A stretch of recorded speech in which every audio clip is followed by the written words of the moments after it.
할렐루야. 오늘도 역사하실 성부 성자 성령님을 찬양합니다. 우리 귀한 찬양을 해주신 할렐루야 찬양대 엘림 실내학 우리 감사합니다. 우리 박수 한번 하겠습니다. 우리 옆 사람하고 인사합시다. 새해 복 많이 받으세요. 또 인사하겠습니다. 사랑합니다. 축복합니다.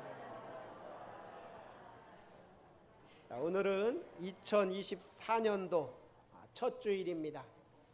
작년에 보고 올해 본 분들도 있을 거예요. 하나님의 은혜가 올 한 해 우리 교회와 우리 성도님들에게 가득하기를 축원합니다.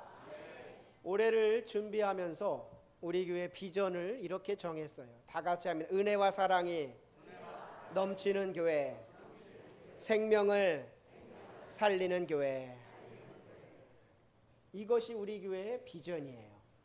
은혜와 사랑이 넘치는 교회, 생명을 살리는 교회. 그리고 올해 우리 교회 표현은 일어나라 빛을 발하라예요. 다 같이 일어나라 빛을 발하라. 교회 비전은 바뀌지 않고 계속 가는 거예요. 계속 가고 그 비전대로 이루어질 때까지 계속 가는 거예요. 교회 표어는 매년 바뀌게 되겠죠. 그래서 오늘부터는 3주 동안 우리 교회 비전과 표어를 가지고 은혜를 받고자 합니다. 우리가 은혜와 사랑이 넘치는 교회에 대해서 오늘은 살펴볼 텐데 그 모델이 어딘가? 성경에 은혜와 사랑이 넘치는 교회의 모델이 어딘가? 살펴보면 초대교회로 우리가 말할 수가 있어요. 초대교회. 초대교회야말로 은혜와 사랑이 넘치는 교회였다. 오늘날 많은 사람들이 그 초대교회로 돌아가자, 초대교회를 많이 얘기합니다. 저도 우리 교회가 그 초대교회와 같이 은혜와 사랑이 넘치는 교회가 되기를 간절히 원합니다. 사도행전 1장을 보면 예수님이 승천하시기 전에 제자들에게 이렇게 말했어요. 너희는 몇 날이 못되어 성령으로 세례를 받으리라. 사도행전 1장 4절 5절 보면 이렇게 말씀합니다. 사도와 함께 모이사 그들에게 분부하여 이르시되 예루살렘을 떠나지 말고 내게서 들은 바 아버지께서 약속하신 것을 기다리라. 요한은 물로 세례를 베풀었으나 너희는 몇 날이 못되어 다 같이 합니다. 성령으로 세례를 받으리라. 주님은 승천하시면서 제자들에게 주고 싶은 게 있었어요. 성령으로 세례를 받아야 된다. 성령을 받아야 된다. 그렇게 말씀하셨어요. 그러니까 제자들은 여자들과 예수의 어머니 마리아와 온 그런 형제들과 함께 오로지 기도에 힘썼어요. 오로지. 사도행전 1장 14절 보면 여자들과 예수의 어머니 마리아와 예수의 아우들과 더불어 마음을 같이하여 오로지 기도에 힘쓰더라. 성령을 구했어요. 성령 주세요. 성령 주세요. 성령 주세요. 매일같이 모여 기도했습니다. 정확하게 열흘 뒤에 그들에게 성령이 임했어요. 그 내용이 사도행전 2장의 내용인데 1절에서 4절까지 보면 이렇게 말씀했어요. 우리 한번 다 같이 읽어봅니다. 시작. 오순절날이 이미 이름에 그들이 다 같이 한 곳에 모였더니 호련히 하늘로부터 급하고 강한 바람 같은 소리가 있어 그들이 앉은 온 집에 가득하며 마치 불의 혀처럼 갈라지는 것들이 그들에게 보여 각 사람 위에 하나씩 임하여 있더니 그들이 다 성령의 충만함을 받고 성령이 말하게 하심을 따라 다른 언어들로 말하기를 시작하니라. 아멘. 성령이 그곳에 임하는 초대교회의 시작은 바로 성령이 임함으로 시작이 된 겁니다. 약속한 성령이 임함으로 초대교회가 시작이 되었다라는 것. 그래서 베드로는 담대히 성령 받고 말씀을 전하기 시작했어요. 사도행전 2장 14절 보니까 베드로가 11 사도와 함께 서서 소리를 높여 이르되 유대인들과 예루살렘에 사는 모든 사람들아 이 일을 너희로 알게 할 것이니 내 말에 귀를 기울이라. 그동안 겁 많고 두려움 많았던 베드로가 담대히 일어나 말씀을 전하는데 그 핵심은 누구냐? 예수님이었어요. 하나님이 예수님을 보내셨다. 핵심은 그거예요. 하나님이 예수님을 보냈다. 그리하여 큰 권능과 기사와 표적을 행했다. 그렇게 말씀합니다. 사도행전 2장 22절 보면 이스라엘 사람들아 이 말을 들으라. 너희도 아는 바와 같이 하나님께서 나사렛 예수로 큰 권능과 기사와 표적을 너희 가운데서 베푸사 너희 앞에서 그를 증언하셨느니라. 베드로가 전한 말씀의 핵심은 하나님이 예수님을 보냈다. 하나님이. 그런데 너희가 죽였다. 하나님이 보낸 분을 너희가 죽였다. 그런데 하나님이 그를 살리셨다. 사도행전 2장 23, 24절 보니까 그가 하나님께서 정하신 뜻과 미리 아신 대로 내준 바 되었거늘 너희가 법 없는 자들의 손을 빌려 못 박아 죽였으나 하나님께서 그를 사망의 고통에서 풀어 살리셨으니 이는 그가 사망에 매여 있을 수 없었음이라. 예수님에 대해서 담대히 전한 거예요. 담대히. 그 유대인들에게 너희가 그 예수를 죽였다. 너희가 죽였다. 그런데 하나님이 다시 살리셨다. 우리가 이 일의 증인이다 그래요. 사도행전 2장 32절 이 예수를 하나님이 살리신지라 우리가 다 이 일의 증인이로다. 그러면서 하나님이 그를 주와 그리스도가 되게 하셨다. 우리 36절 한번 다 같이 읽어봅니다. 시작. 그런즉 이스라엘 온 집은 확실히 알지니 너희가 십자가에 못 박은 이 예수를 하나님이 주와 그리스도가 되게 하셨느니라 하니라. 아멘. 지금 유대인들은 듣는 그 말씀에 다들 놀라는 거예요. 두려워하는 겁니다. 하나님이 그 예수를 보냈다. 그런데 너희가 죽였다. 그런데 하나님이 그를 다시 살렸다. 주와 그리스도가 되게 하셨다. 생각해 보세요. 옛날에 중국에서 우리나라로 사신을 보냈어요. 왕이. 그런데 그를 죽였어. 그러면은 이건 큰일 나는 거예요. 지금도 미국에서 예를 들어 북한으로 대사를 보냈는데 죽였다? 큰일 나. 나라가 그건 큰일 나는 거예요. 지금 유대인들은 자기들이 죽인 그분이 하나님이 보낸 분이라는 거에 깜짝 놀라는 거예요. 와, 이거 우리 어찌 해야 되냐? 야, 이거 우리 어찌 해야 되냐? 더더구나 하나님이 그를 살렸다는 거예요. 하나님이 그를 살렸다. 그 말을 듣고 그들은 어디가 어찌할꼬 막 통곡하는 겁니다. 사도행전 2장 37절 그들이 이 말을 듣고 마음에 찔려 베드로와 다른 사도들에게 물어 이르되 형제들아 우리가 어찌할꼬 하거늘. 그때 베드로가 외쳐요. 회개하고 제사함을 받아야 된다. 회개해야 된다라는 거. 사도행전 2장 38절 우리 다 같이 읽어봅니다. 시작. 베드로가 이르되 너희가 회개하여 각각 예수 그리스도의 이름으로 세례를 받고 제사함을 받으라. 그리하면 성령의 선물을 받으리니.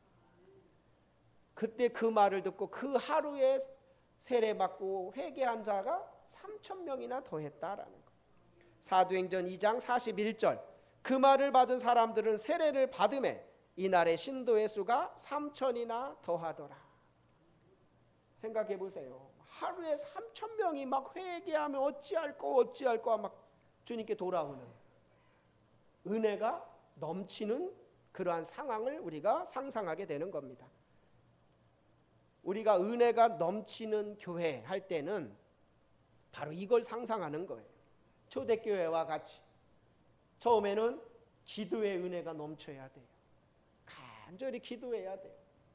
그런 다음에 성령의 은혜가 넘쳐야 돼요.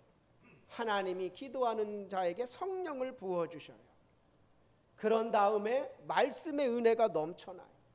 말씀을 들을 때 그들이 자복하며 회개하며 우리가 어찌할꼬 하며 주님께 돌아오는 그게 바로 은혜가 넘치는 것입니다. 저는 바라기는 우리 교회가 은혜가 넘치는 교회가 되기를 원합니다. 기도에 힘쓰는 교회, 성령이 역사하는 교회, 말씀의 권능이 나타나는 교회, 우리 교회가 그런 교회가 되기를 원합니다. 다 같이 하면 기도에 힘쓰는 교회, 성령이 역사하는 교회, 말씀의 권능이 나타나는 교회, 그게 바로 은혜가 넘치는 교회예요. 오늘날 이 시대가 은혜가 메말랐다 그래요. 그 원인을 찾으려고 해요. 원인 다른 데서 찾을 수 없어요. 다시 초대교회로 돌아가면 돼요. 우리 교회가 기도에 힘쓰면 되는 것입니다. 그러면 성령을 부어주시게 되어 있어요. 성령을 받고 말씀을 전할 때, 말씀을 들을 때 말씀의 권능이 나타나는, 그게 바로 은혜가 넘치는 겁니다. 그거는 시간이 지나도 변함없는 진리인 거예요.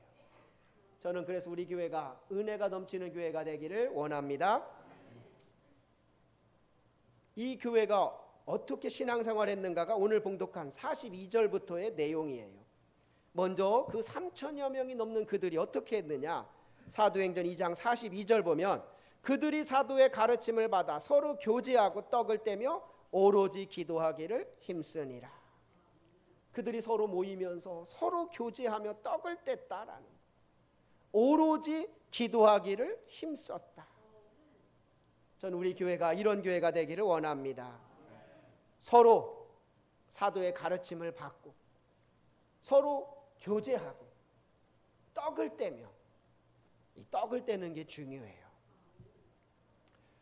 한국 교회가 왜 부흥할까? 세계적으로 그걸 많은 신학자들이 연구하지요. 저랑 같이 지금 계속 웨슬리를 공부하는 그 교수님이 자기 나름대로 또 연구를 해보니까 첫 번째는 새벽 예배, 세계에 없는 새벽 예배가 우리나라에 있다. 그건 다 동의하죠. 다 동의해요. 세계에 없는 새벽 예배가 우리나라에 있어요. 이 새벽 기도가 부흥의 비결이에요. 또 하나, 떡을 떼며 밥을 먹으며, 이게 우리나라의 부흥의 비결이다 그래요. 외국은 그냥 간식 정도 이렇게 하는 데들이 많아요. 근데 우리는 간식 가지고 안 되잖아요. 밥을 같이 먹잖아요. 이게 부흥의 비결이다. 밥을 먹으면서 서로 교제하고, 그때 하나님의 어떤 은혜가 나타나는. 그래서 꼭 다 밥을 드시고 가시기 바랍니다. 새해에는 밥을 다 드시고 가세요. 여기서도 보세요. 사도의 가르침을 받아, 말씀을 잘 가르침을 받아야 돼요. 그리고 서로 교제해, 떡을 떼며. 코로나 이후에 교회들이 식당을 닫았어요. 근데 코로나가 끝났는데도 어떤 교회들은 건축하면서 식당을 없앴대. 우리는 식당을 없앴어요. 저는 그 교회는 더 부흥하기 어렵다고 봐요. 왜? 떡을 떼며가 안 되면 부흥이 안 된다는 거예요. 이게 놀라운 비밀이라는 거예요. 같이 떡을 떼고 교제하며 부흥이 일어나더라. 자, 그런 다음에 43절에 보면 이렇게 말씀했어요. 사람마다 두려워하는데 사도들로 말미암아 기사와 표적이 많이 나타나니. 기사와 표적이 막 나타나는 거예요. 기사와 표적, 치유의 역사들이 막 나타나는 거예요. 저는 금요 기도회 때마다 그걸 믿고 기도합니다. 지난주도 다 안수 기도를 해드리면서 기사와 표적이 나타나기를 기도하며 기도했어요. 하나님, 기사와 표적이 나타나게 하옵소서. 치유의 역사, 회복의 역사가 나타나게 하옵소서. 그런 다음에 44, 45절 보면 이렇게 말씀했어요. 믿는 사람이 다 함께 있어 모든 물건을 서로 통용하고 또 재산과 소유를 팔아 각 사람의 필요를 따라 나눠주며. 자기 재산을 가지고 오는 거예요. 막 팔아서 오는 거예요. 그러면은 그걸 가지고 막 나눠주는 거야. 가난한 사람들, 어려운 사람들 막 나눠주는 거예요. 그리고 46절에 또 이렇게 말했어요. 우리 46절 읽어봅니다. 시작. 날마다 마음을 같이하여 성전에 모이기를 힘쓰고 집에서 떡을 떼며 기쁨과 순전한 마음으로 음식을 먹고. 자, 보세요. 날마다 마음을 같이하여 성전에 모이기를 힘쓰더라. 은혜를 받으면 모이기에 힘쓰는 거예요. 근데 은혜가 사라질수록 모이는 걸 폐합니다. 자꾸 저녁 예배 없애고 수요 예배 없애고 금요 기도회 없애고. 그런데 은혜가 되면 자꾸 모이게 되는 거예요. 모이기를 힘쓰고. 저는 우리 교회가 더 모이기에 힘쓰게 되기를 원합니다. 그리고 또 그랬어요. 집에서 떡을 떼며. 떡 먹는 게 중요한 거예요. 성경이 괜히 적힌 게 아니에요. 먹는 게 중요하다라는 거예요. 기쁨과 순전한 마음으로 음식을 먹었다. 그리고 47절 보면 이렇게 말씀했어요. 우리 다 같이 읽어봅니다. 시작. 하나님을 찬미하며 또 온 백성에게 칭송을 받으니 주께서 구원받는 사람을 날마다 더하게 하시니라. 아멘. 하나님을 찬미하며 칭송을 받았다. 하나님을 찬미했다라는 것. 그래서 이 초대교회의 이런 모습을 보고 우리가 그렇게 말하는 거예요. 다 같이 은혜와 사랑이 넘치는 교회. 바로 초대교회가 그렇다라는 거예요. 그래서 우리가 은혜와 사랑이 넘치는 교회가 됩시다 할 때는 그냥 구호가 아니라 초대교회를 생각하는 거예요. 하나님, 우리 교회가 초대교회처럼 은혜와 사랑이 넘치는 교회가 되게 하옵소서. 그렇게 기도하는 것입니다. 제가 작년 한 10월경부터 이런 비전을 계속 마음에 품고 그때부터 저는 미리 기도했어요. 금요일마다 특히 우리 교회가 은혜와 사랑이 넘치는 교회가 되게 하옵소서. 그리고 다음 주에 설교할 생명을 살리는 교회가 되게 하옵소서. 이 두 비전, 날개가 두 날개로 날아올라야 되잖아요. 한 날개는 힘이 없어요. 두 날개로 날아야 돼요. 그래서 우리 교회 비전을 그렇게 정했습니다. 다 같이 은혜와 사랑이 넘치는 교회, 생명을 살리는 교회. 자, 그러면 은혜가 넘치는 교회가 되려면 어떻게 해야 되느냐?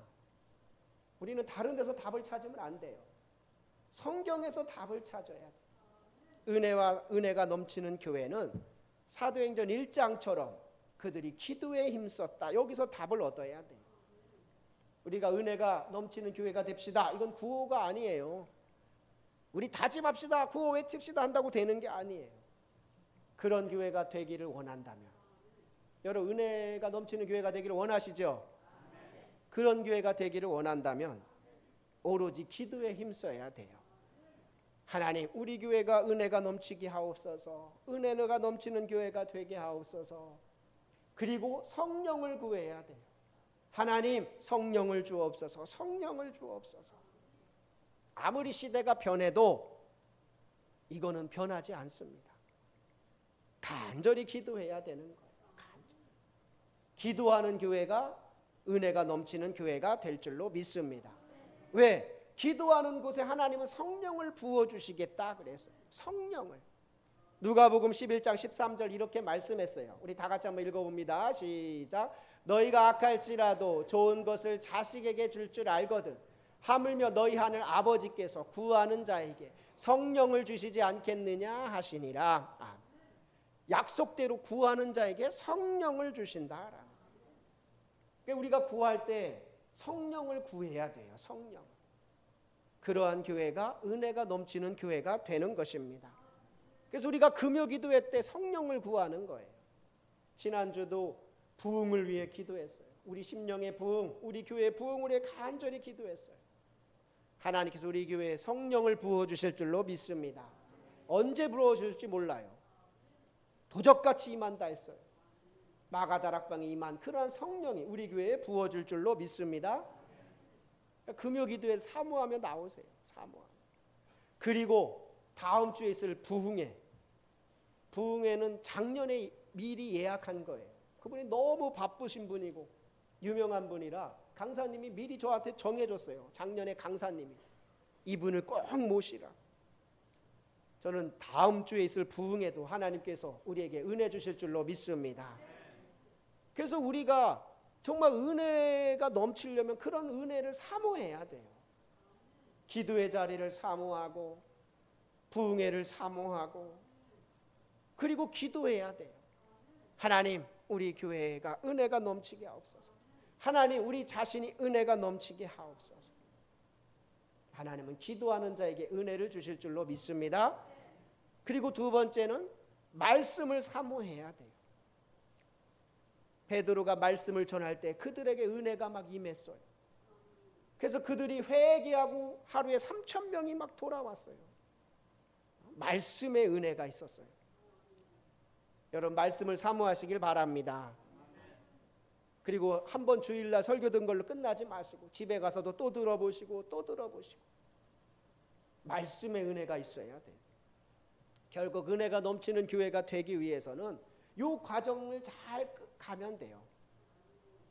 기도에 힘쓰므로 성령을 받고 성령을 받음으로 말씀의 권능이 나타나서 하나님 주신 은혜를 받는 교회, 바로 그 교회가 은혜가 넘치는 교회가 될 줄로 믿습니다. 다 같이 합니다. 말씀과 기도가 충만한 교회, 성령이 충만한 교회, 그 교회가 바로 은혜가 넘치는 교회예요. 제가 많은 교회들을 봐요. 많은 교회들을 가보면 이건 지금도 똑같아요. 어느 교회는 딱 앞에서 강단에서 제가 설교하려고 집회 인도하려고 서면 막 은혜가 느껴져요. 교인들도 아멘 아멘 하면서 말씀을 잘 받고, 그러니까 그 교회는 그냥 더 물어보지 않아도 기도가 열심히, 기도가 충만한 교회고, 그래서 성령 받은 교회더라고요. 그런 교회들은 은혜가 막 넘쳐요. 근데 어떤 교회는 딱 올라가면은 메말라요. 삭막해. 그건 다른 거 없어요. 기도하지 않아. 교회가 기도하지 않아. 그래서 성령의 은혜가 없어. 말씀의 은혜도 없고. 그러면 은혜가 넘치지 않아요. 저는 우리 교회가 은혜가 넘치는 교회가 되기를 원합니다. 그래서 제 목회의 가장 중점이 바로 말씀과 기도예요. 저도 시간 최선을 다해 말씀을 전할 것이고, 여러분은 그걸 사모하며 받으시고, 그리고 기도는 제가 어떻게 할 수 없어요. 여러분이 막 해야 돼요. 새벽에 나와 기도하고, 금요 기도에 나와 기도하고, 부흥에 나와 기도하고. 안 하실 것 같아. 아멘을 안 하잖아요. 다시 한번 하면, 새벽에 나와 기도하고, 금요 기도에 나와 기도하고, 부흥에 나와 기도하고. 그러면 우리가 은혜 안 받고 싶어도 하나님 은혜 주셔요. 하나님의 원리는 동일합니다. 2000년 전이나 지금이나 동일해요.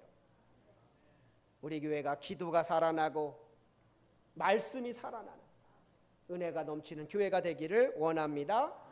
그렇게 은혜가 넘치면 다음에 반드시 따르는 게 뭐냐? 사랑이 넘치게 돼요.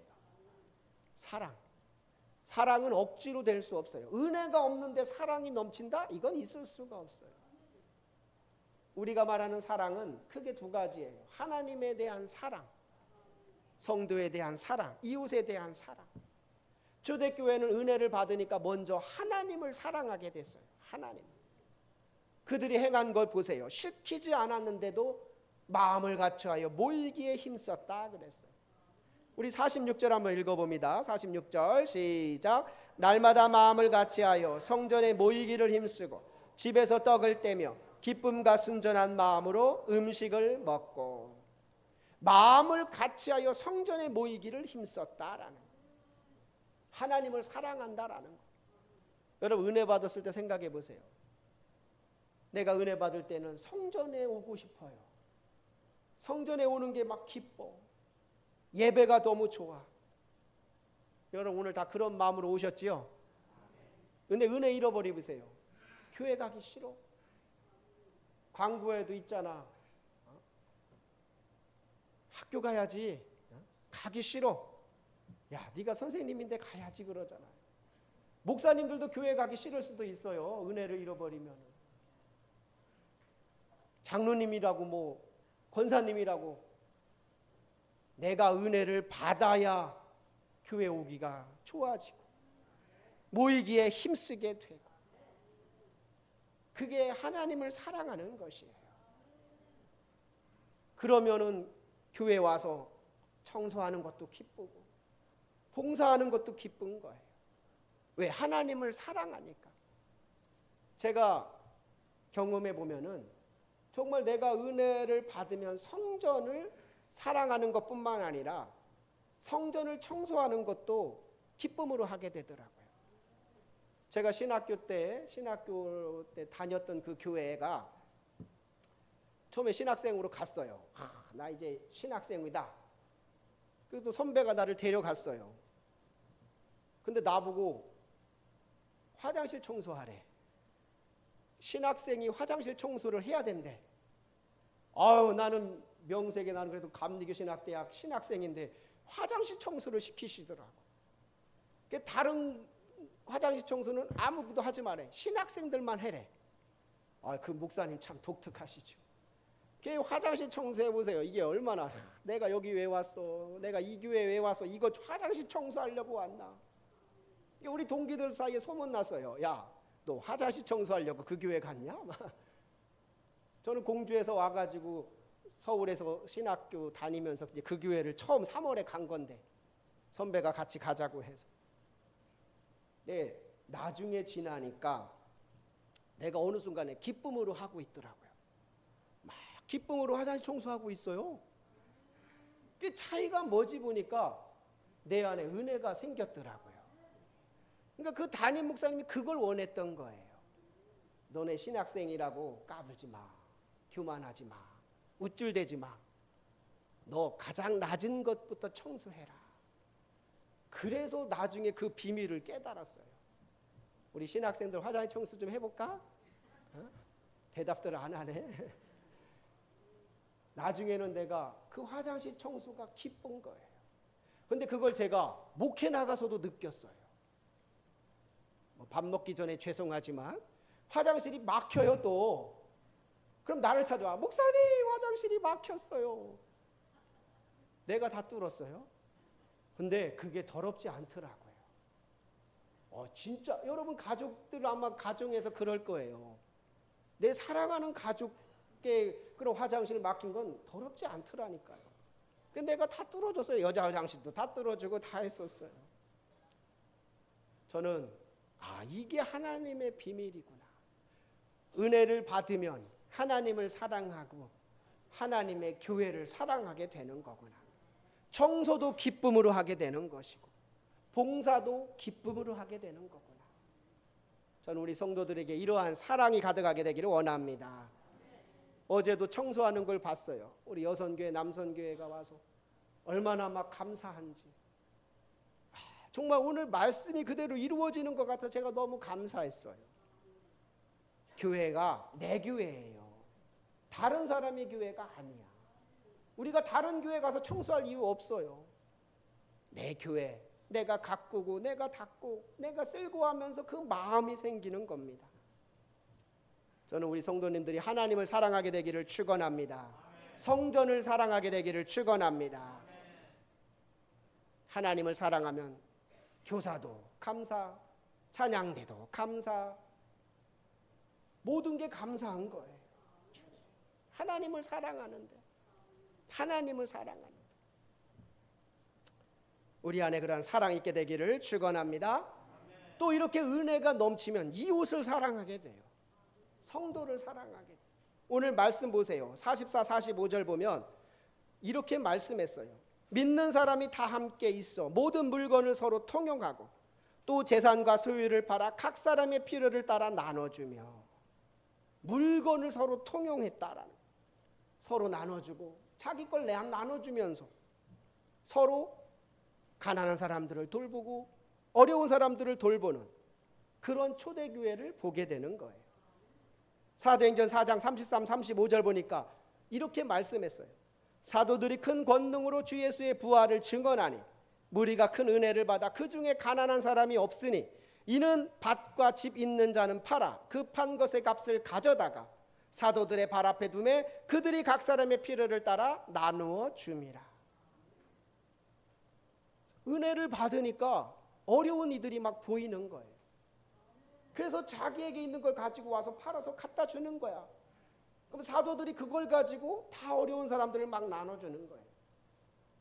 이게 상상이나 돼요? 상상이 됩니까? 그런데 은혜를 받으니까 이게 되더라는 거예요. 그래서 은혜가 넘치면 당연히 따라오는 게 사랑이 넘치는 거예요. 은혜가 넘치는 게 원인이라면 사랑이 넘치는 건 결과인 겁니다. 그래서 은혜와 사랑이 넘치는 교회는 하나로 연결되는 겁니다. 저는 우리 교회가 그렇게 은혜와 사랑이 넘치는 교회가 되기를 축원합니다. 우리가 신앙생활 하는데 은혜가 없어 보세요. 사랑이 없어 보세요. 그것만큼 불행한 거 없어요. 아까 말했지만 우리가 기도와 성령과 말씀의 은혜가 충만하면 우리 안에 사랑이 나타나게 돼요. 가장 첫 번째는 하나님을 사랑하게 돼요. 모이기에 힘쓰게 되고 하나님의 성전을 사랑하게 돼요. 교회를 가꾸게 되고 내 집처럼 돌보게 되고 그리고 성도를 사랑하게 되고 이웃을 사랑하게 되는, 그게 바로 은혜와 사랑이 넘치는 교회입니다. 저는 그런 우리 교회가 초대교회와 같은 은혜와 사랑이 넘치는 교회가 되기를 원합니다. 근데 이거는 우리가 뭐 구호 외친다고 되는 게 아니에요. 먼저 은혜를 받아야 되고 이것이 자연적으로 나타나야 되는 거예요. 좋은 나무가 좋은 열매를 맺는 것처럼 은혜 받은 성도가 사랑하는 성도가 되게 되는 것입니다. 근데 우리가 저 사람이 은혜가 있나 없나, 사랑이 있나 없나 뭘로 보면 알 수 있을까요? 재산 팔아야 돼. 재산 어떻게 팔아요? 재산은 요구하지도 않을 거예요. 가장 나타나는 게 뭐냐? 말이더라고요. 말. 내가 은혜를 받고 내 안에 사랑이 넘치면 말이, 좋은 말이 나와요. 축복의 말이 나옵니다. 격려하는 말이 나오는 거예요. 근데 내가 안에 은혜가 없어 메말랐어. 그러면 말부터 독하게 나가요. 이거는 어느 교회나 누구나 똑같아요. 그래서 제가 아까 말했잖아요. 저는 많은 교회를 다녀와서 집회도 해보잖아요. 그 은혜가 충만한 교회는 말이 달라요. 말이. 근데 은혜가 없는 교회는 말부터 달라요. 제가 영월에 있을 때 수련회를 많이 받았어요. 여름에. 교회가 아름다우니까 수련회를 많이 신청해요. 그러니까 처음에는 뭣도 모르고 막 받았어요. 한 1년에 여름에 6교회, 7교회, 8교회 막 왔어요. 그런데 교회가 다르더라고요. 어떤 교회는 은혜가 넘쳐 말 그대로. 그러니까 말이나 이런 게 얼마나 은혜로운지 몰라요. 제가 신경 쓸까 봐, 아유 목사님 신경 쓰지 마세요. 저희가 다 청소할게요. 저희가 다 할게요. 막 얼마나 조심조심하고. 그리고 자기들끼리 수련회 오면 식사할 때도 목사님 같이 드세요 하면서 막, 아, 이 교회는 은혜가 넘치구나. 근데 어떤 교회는 아주 차가워. 제가 만약에 에어컨 좀 꺼주세요, 불 좀 꺼주세요 하면, 아니 우리가 빌렸는데 무슨 상관이에요? 막 이렇게 나와요. 아, 돈 드리면 될 거 아니에요? 막 그래. 야, 이 교회가 은혜가 없구나. 밥도 혼자 먹으라고도 안 하더라고. 아, 이 교회는 더 은혜가 없구나. 그래서 제가 그게 너무 힘들어가지고 나중에는 수련회를 안 받겠다고 했어요. 아, 수련회 못 받겠다. 내가 너무 힘들더라고. 그러면서 제가 교회가 다 다르구나. 저는 우리 교회가 은혜가 넘치는 교회가 되기를 축원합니다. 사랑이 넘치는 교회가 되기를 축원합니다. 그럼 대단한 거에서 나타나지 않아요. 작은 거에서. 그러니까 오늘 이후 나가면서 제가 볼 거예요. 말을 어떻게 하시나. 한 주간 볼 거예요. 속회나 선교회나 정말 서로 사랑하는 말, 격려하는 말, 축복하는 말. 우리가 예배 전에 그러잖아요. 설교 전에 사랑합니다, 축복합니다 하잖아요. 한번 다시 해봅시다. 사랑합니다, 축복합니다. 한번 인사합시다. 이 말을 계속 할 수가 있어야 돼요. 만날 때마다 아유 권사님 사랑합니다, 축복합니다. 아우 장로님 사랑합니다, 축복합니다. 집사님 사랑합니다. 이런 교회가 은혜가 넘치는 교회예요. 아멘. 이런 교회가 사랑이 넘치는 교회예요. 내 말을 잘 통제해야 돼요. 누가 안 본다고 막 함부로 말하거나 함부로 누구 욕하거나 비난하거나 그러면은 이 교회는 사랑이 없네 이렇게 나온다니까요. 우리 안에 먼저 은혜가 충만해야 돼요. 그리고 이것이 사랑으로 나타나야 돼요. 말로 나타나고 행동으로 나타나고. 저는 그래서 우리 교회 비전을 그렇게 정한 겁니다. 다 같이 은혜와 사랑이 넘치는 교회 비전이에요. 저는 하나님께서 그렇게 우리 교회를 이끌어 주실 줄로 믿습니다. 그게 바로 천국과 같은 교회인 거예요. 만나면 기쁘고 행복하고. 제가 아마 작년 1월 두 번째 설교 때 그랬어요. 행복이 그게 중요한 거 아닙니까? 신앙생활하는 목적이 행복 아닙니까? 우리가 교회 나왔는데 행복하지 못해. 그럼 그것만큼 불행한 게 어디 있어요? 교회 왔으면 정말 나 행복합니다. 말할 수 있고 어디 가서도 참 나 행복합니다.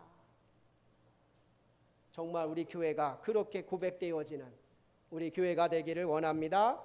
다 같이 은혜와 사랑이 넘치는 교회가 되게 하소서. 새벽마다 이 제목 가지고 기도하시길 바랍니다. 금요 기도회 때마다 기도하셔서 그걸 상상하는 거예요. 하나님, 우리 교회 은혜가 가득하고 사랑이 가득한, 하나님을 진정으로 사랑하고 성도를 진정으로 사랑하는 우리 교회가 되게 하옵소서. 꼭 이런 설교하면 그래. 맞아. 아이고 저 사람 얘기하시는구만. 누구의 다 같이 합니다. 나한테 해당되는 거예요. 나한테 하시는 말씀이에요. 내가 그런 교회가 되고 그런 성도가 되면 우리 교회는 은혜와 사랑이 넘치는 교회가 될 줄로 믿습니다. 우리 교회 비전입니다. 정말 중요한 비전이에요. 제가 작년 10월 이후에 이 비전 놓고 계속 기도해 왔고 하나님께서 그 비전을 이루어 주실 줄로 믿습니다. 기도하겠습니다.